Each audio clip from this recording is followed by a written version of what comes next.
How to access My Lists.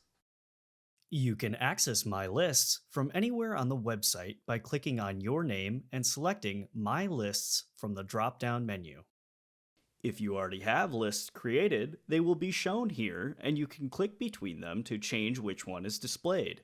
To create a new list, click the button in the upper right hand corner and name it accordingly. Lists can be created from two places in PJ Platinum, from the product detail page or from your shopping cart. On the product detail page, you will see the Add to List button right next to the Add to Cart button. Note, when adding products to your list, the quantity selected on this page is considered and that information will be saved onto the list. Clicking on Add to List will display a window asking if you would like to create a new list or add to an existing list. If you have an existing list, you will be able to select it from the drop-down menu provided. Once an item is added to your list, you will receive a green banner at the top of the screen saying you've successfully added a product to your list.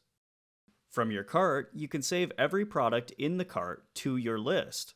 This is a great tool for quoting and rebuild jobs where you would want to save a complete rebuild for a later date.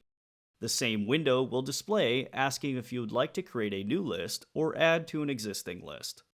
For more information on your favorites lists or about PJ Platinum, reach out via PJ Platinum at pjpower.com or 1 800 310 4907.